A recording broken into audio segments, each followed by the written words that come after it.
Hello everyone, and welcome back MMA News Channel. I hope everyone is having a wonderful day. Before we begin, please hit the subscribe button and give this video a thumbs up.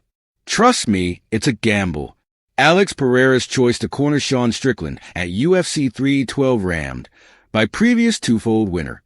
In front of Sean Strickland's title rematch against Strickland du Plessis at UFC 312, he is drafted in the help of ebb and flow light heavyweight champion Alex Pereira. Regardless of Sean Strickland and Alex Pereira being previous adversaries of one another, the two turned out to be old buddies and presently reliably trained together. Tarzan is booked to rematch the middleweight champion, Strickland du Plessis, in the UFC 312 headliner on February 8th, in what is quite possibly of the greatest competition as of late. In front of their planned battle, the two contenders have consistently exchanged blows with one another on the web. What began with Strickland offering a man of honor's understanding settlement for their battle to just be striking. Daniel Cormier questions Pereira's choice to corner Strickland at UFC 312, with Strickland having dubiously procured a rematch with Stillnox in spite of having just gotten a success over Paulo Costa since their last battle. He is wanting to recompose the wrongs of his last battle. Also, in wanting to do that, he is drafted in the assistance of Pereira, who will be essential for his corner group in Sydney, Australia. In spite of the 37-year-old boss consenting to help his partner, his choice has been addressed by previous UFC twofold hero-turned-observer Daniel Cormier. DC has addressed whether it is reasonable for the Brazilian to traverse the world to sit in Strickland's corner when he ought to plan for his own title battle. At UFC 313 on Walk 8, Pereira will shield his 205 pounds title against his most troublesome test to date in #1 competitor Magomed Ankalaev, with his battle against the taking-off Russian. So near UFC 312, Cormier accepts Pereira is pursuing a perilous choice that he could come to lament. What we cannot deny is that Alex Pereira will be battling a person that could be his most impressive rival as a result of the style Cormier started to make sense of on his YouTube channel.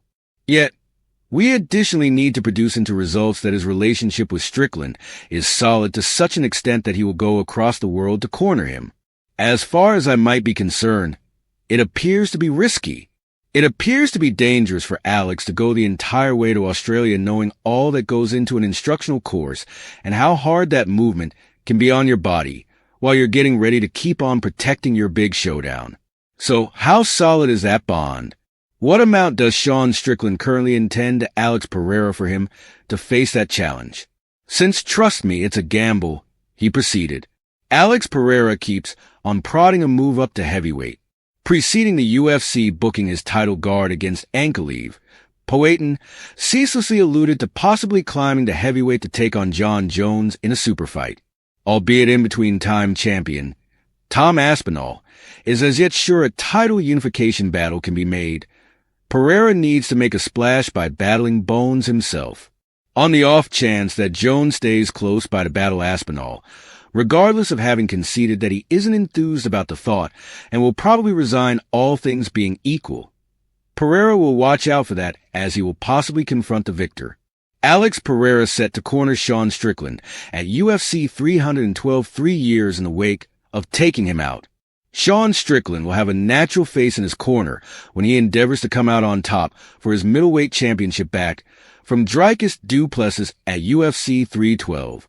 That is on the grounds that UFC light heavyweight champion Alex Pereira will be available to offer him exhortation, having become firm companions since the Brazilian took out Strickland almost a long time back. Pereira is currently on a 5-battle win streak. Strickland will likewise have common corner man Eric Nixick close by the boss to offer guidance on the most proficient method to recapture the belt. Pereira will in all likelihood be the fourth mentor, as per Nixick in a meeting with the Schmo on YouTube. The pair retaliated in 2022 and have become customary preparation accomplices, particularly since contending in various weight classes. Strickland lost his title to du Plessis in January 2024 in an exhausting 5-round battle. The rematch is booked Sunday, February 9th, and regardless of Strickland requiring a stand-up fight, du Plessis declined. "It's something crazy to ask," du Plessis said, "to make settlements about us simply standing up go do boxing. I don't go into battles thinking I need to stand up or bring the person down. I do everything that the circumstance says to me to do. That is MMA warrior specialty. I'm agreeable all over. Pereira and Strickland have an extremely fascinating friendship that began when the Brazilian and the American went head-to-head against one another at UFC 276 in July 2022, Pereira's third battle in Dana White's advancement. As the battle started off, Strickland assumed command over the octagon and pushed the speed, yet Pereira was glad to circle round and land kicks.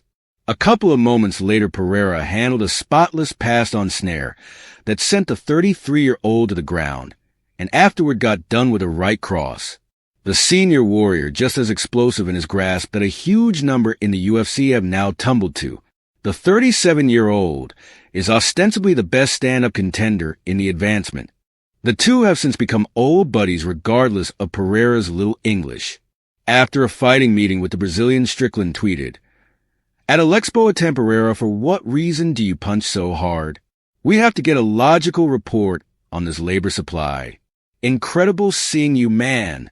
From that point forward, he beat Paulo Costa through a split choice in June 2024 to return himself to dispute.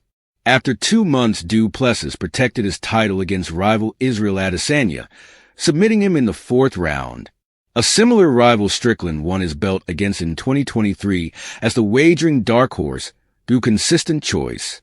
Inside that period, Pereira climbed to light heavyweight, where he proceeded with his mastery, catching a subsequent belt.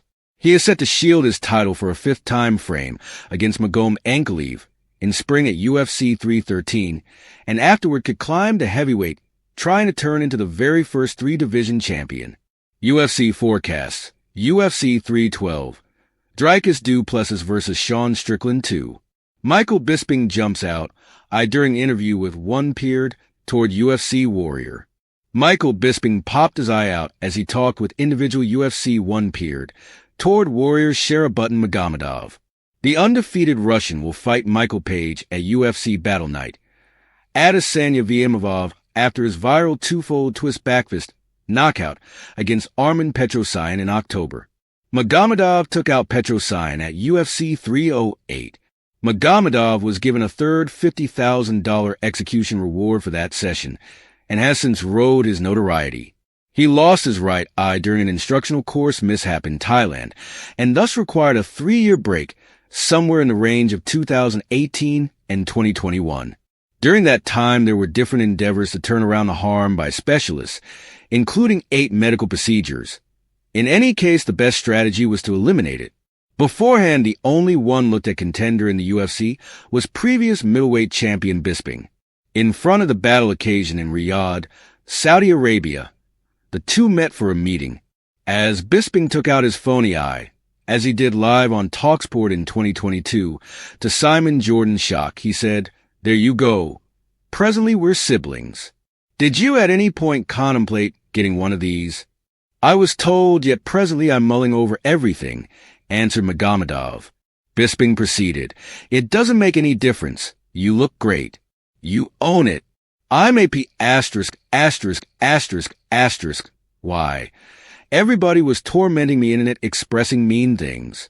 They put me in an awful mood, so I attempted to conceal it.